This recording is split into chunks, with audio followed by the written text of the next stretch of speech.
그래서 제가 그분한테 고민을 탁 털어놨습니다. 어떻게 해야 조직을 한 방향으로 이끌 수가 있나요? 그리고 어떻게 해야 제가 리더로 인정받을 수 있을까요? 털어놨더니 그분이 딱 5글자로 정확하게 이야기해 주십니다. 제가 이게 아직도 정말 가슴속에 남아있는데요. 뭐라고 하셨냐면, 안녕하십니까, 원더랜드입니다. 오늘도 찾아와 주셔서 감사합니다. 오늘은 지난번 동료 모으기에 이어서 창업 초기에 어떻게 하면은 이 팀을 한 방향으로 이끌어 갈 수 있는지에 대해서 말씀을 나눠보겠습니다. 이 창업 초기에 팀이 생기잖아요. 그러면 이 팀을 이해하는 게 정말 중요한 것 같습니다. 조직 문화에도 단계가 있는데요. 친밀도랑 많이 헷갈릴 수도 있을 것 같아요. 예를 들어서 굉장히 친한데 우리는 한 번도 일을 해본 적이 없어 라고 하면은 이건 낮은 단계의 조직 문화라고 생각을 하고요. 또 예를 들어서 우리는 거의 사적으로는 아는 게 없는데 우리 각자의 역할과 책임이 뭔지 분명히 알고 있어 라고 하면은 저는 이건 높은 단계의 조직 문화라고 생각을 하거든요. 저는 처음에 창업을 시작할 때 와이프, 그 다음에 10년지기 친구, 그 다음에 학교 선배와 같이 했어요.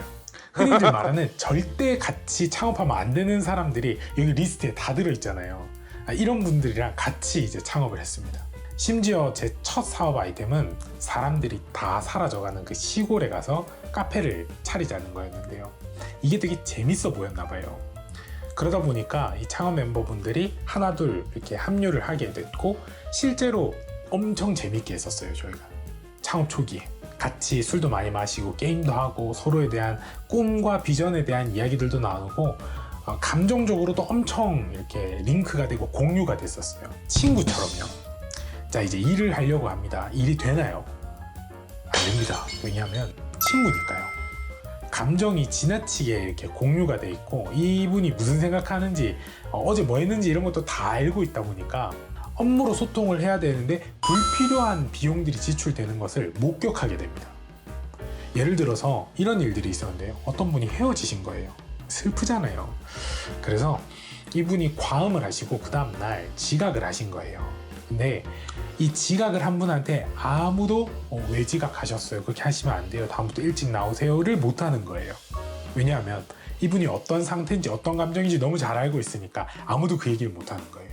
그래서 저는 이게 맞나? 우리가 회사의 모습을 갖추고 어떤 비전을 실현시키려고 창업을 한 건데 이건 아닌 것 같다라는 고민에 빠지게 됩니다. 더군다나 저는 이 멤버들 중에 나이가 2번째로 어렸어요. 그리고 아까 뭐 선배, 친구 뭐 이러다 보니까 제가 가지고 있는 역량이나 경력 같은 것들이 조금 못 믿어 보이는 거예요. 그래서 제가 대표인데도 말이 안 먹히는 거예요.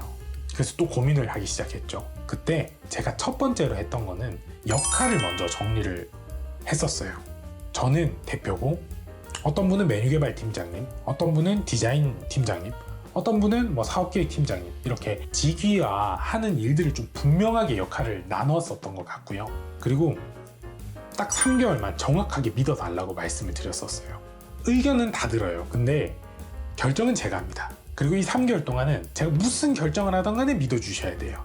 그리고 그 3개월이 지난 뒤에 결과가 안 좋거나 나는 이건 아니다라고 생각을 하시면 나가시든지 아니면 제가 대표에서 내려오든지 그렇게 합시다 라고 딱 정리를 했던 것 같아요. 그러면 그 다음 날부터 이제 깔끔하게 이제 정리가 돼서 일이 탁탁 진행이 됐을까요?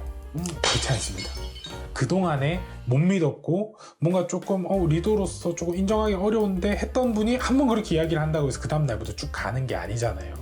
그러다 보니까 뭔가를 보여줘야 되겠다는 생각이 들었고 이제 그 고민을 하다가 제가 정말 좋아하는 멘토님을 찾아가서 이제 이 고민을 털어놓기 시작합니다.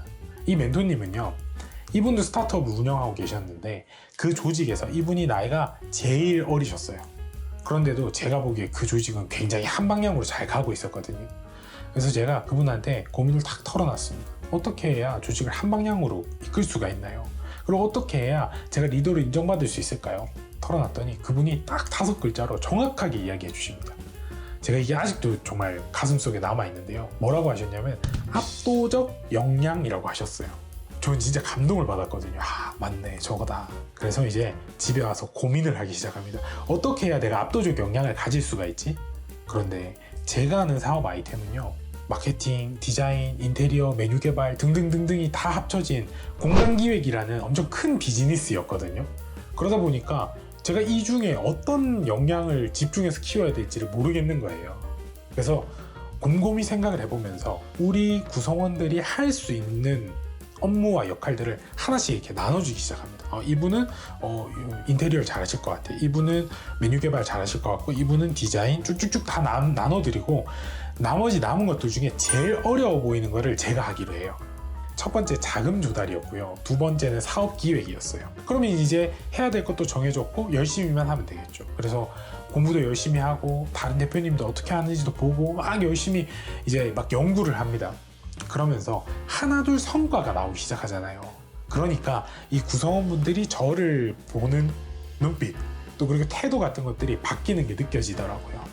근데 여기서 성과가 많은 분들이 들으셨을 때 뭔가 수십억을 투자받아 와야 될 것 같고 큰 계약을 따내야 될 것 같고 하잖아요. 근데 물론 그런 것들도 좋은 성과입니다만은 제가 말씀드리는 성과는 이런 것도 포함되어 있어요.